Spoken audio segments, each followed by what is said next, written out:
Assalamualaikum and good morning, grade 7. Hope you are all are good and enjoying your vacations.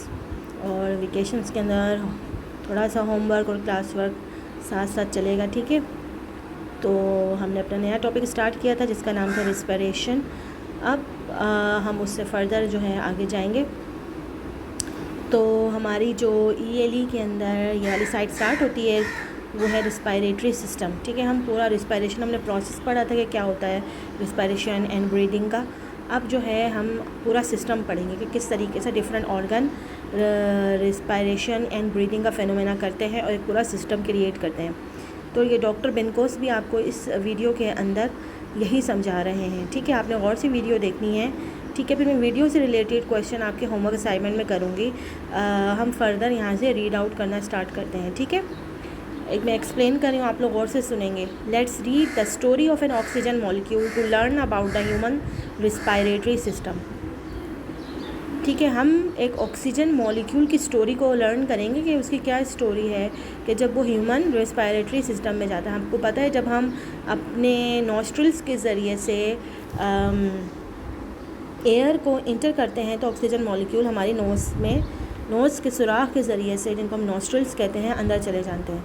तो एक दफ़ा का जिक्र है, there was an oxygen molecule, it was travelling with its friends. वो अपने दोस्तों के साथ डस्ट पार्टिकल्स जो कि एयर में होते हैं उनके साथ सफ़र कर रहा था। वो हवा में बड़े आज़ादाना तौर पर मज़ा कर रहे थे। अचानक उनको ऐसा एहसास हुआ कि कोई चीज़ उनको पुल कर रही है बड़ी फोर्स के साथ। ये एक ह्यूमन नोज़ थी, ठीक है। They were busy playing and did realize that they had come near a human nose.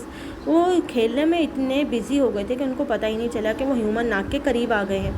जो human took another deep breath, जब ह्यूमन ने एक और सांस ली तो ऑक्सीजन उसके डोज जो थे वो नॉस्ट्रल्स में चले गए, ठीक है। देयर वर टाइनी हेयर्स, उसके अंदर क्या थे, टाइनी हेयर्स थे।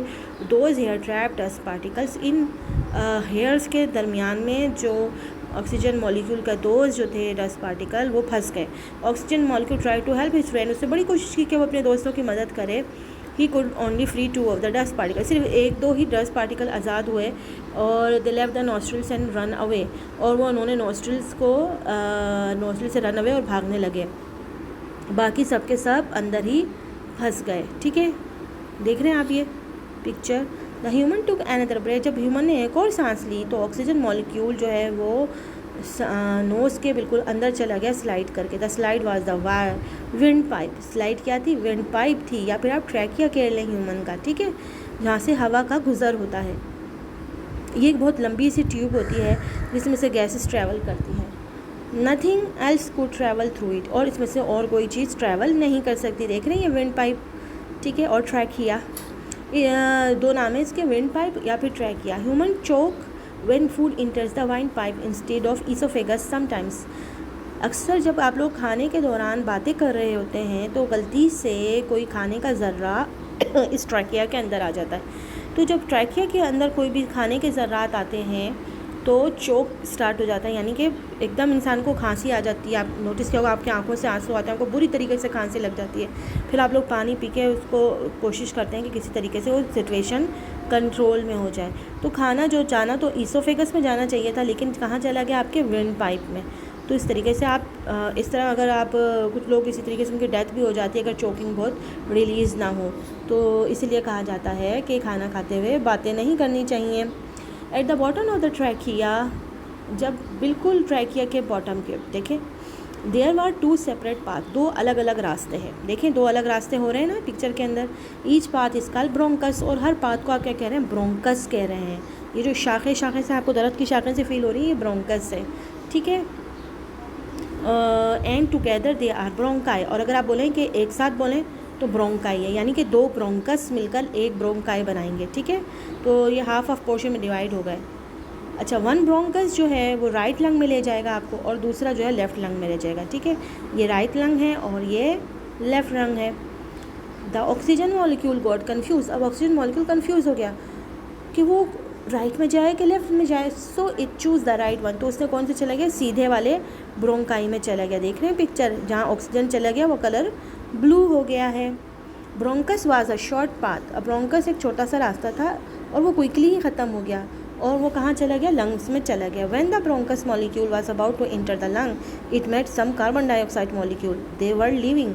ठीक है, उसकी जब वो एंटर करने लगा दरवाजे पर, उसकी मुलाकात किससे हुई, कार्बन डाइऑक्साइड के मॉलिक्यूल से आई। वो कहाँ जा रहे थे, वो लंग्स को छोड़कर बाहर जा रहे थे। उन्होंने ऑक्सीजन मॉलिक्यूल से डायरेक्शन पूछी कि हम कहाँ जाएं। The oxygen molecule told them to go back up, तो तुम ऊपर जाओ जल्दी से ब्रोंकाई से, टू द ट्रैकिया, और फिर ट्रैकिया में जाना, और उसके बाद फिर नॉस्ट्रल्स में आना, और फिर नॉस्ट्रल से तुम बाहर चले जाओगे। ठीक है, कार्बन डाइऑक्साइड मॉलिक्यूल उसने शुक्रिया अदा किया ऑक्सीजन मॉलिक्यूल का, और वो बाहर चले गए। फिर oxygen molecule went inside the lung, फिर अब ऑक्सीजन मॉलिक्यूल लंग्स के अंदर गए।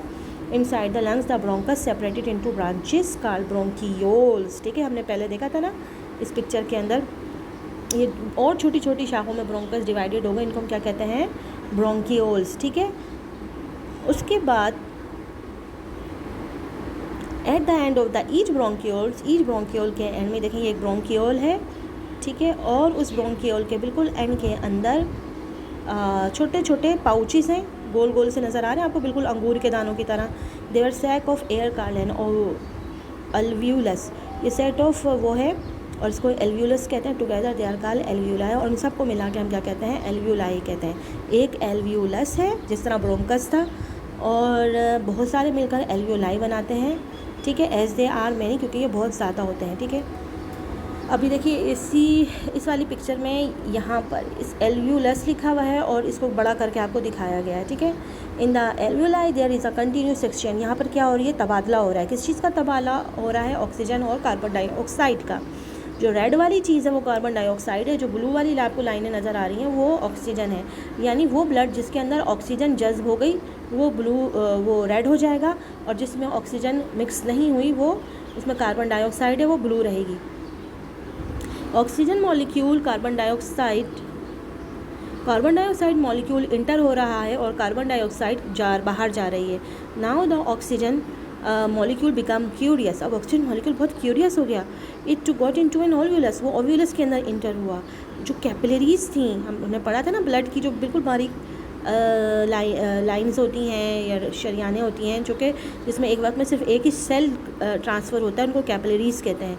उन्होंने एल्व्यूलस को बिल्कुल घेर के रखा हुआ था। ये कैपिलरीज बहुत छोटा पार्ट थी ब्लड का। The oxygen pass through the walls of the alveolus and into the capillaries, oxygen कहाँ गई, पास करी इन वॉल से एल्व्यूलस के अंदर, फिर कैपिलरीज के अंदर। From there it enter the blood, और वहाँ से वो ब्लड के अंदर शामिल हो गई और उन ऑर्गन्स तक पहुँच गई जहाँ पर उसकी बहुत ज़्यादा ज़रूरत थी, है ना। इस तरीके से ऑक्सीजन का सफ़र जो है एंड हो गया। अब ये ऑक्सीजन यहाँ पे वहाँ पहुँच गई जहाँ पर भी बॉडी को ऑक्सीजन की ज़रूरत थी, और उस एरिया के अंदर जो एक्स्ट्रा कार्बन डाइऑक्साइड निकली थी वो दोबारा वो भी ब्लड के अंदर आई, और ब्लड उसकी वजह से ब्लू हो गया। फिर वो ब्लू जो है जो कार्बन डाइऑक्साइड थी वो दोबारा ब्रोंकस में आए, फिर ब्रोंकाई में आए, फिर ट्रैकिया में, फिर नोस्ट्रल्स में, और फिर नोस्ट्रल से बाहर आ गई। तो इस तरीके से हमारा ये पैराग्राफ एंड हो गया है। होप आपको समझ में आया होगा। तो आप लोगों ने जो ये पूरा प्रोसेस है ऑक्सीजन मॉलिक्यूल के ट्रैवल का, इसको अपने अल्फाज में लिखना है 10 पॉइंट्स के अंदर, और मुझे सेंड करना है पिक्चर खींच के। मैं आपके आंसर का, होमवर्क का वेट करूँगी। टिल देन अल्लाह हाफिज़।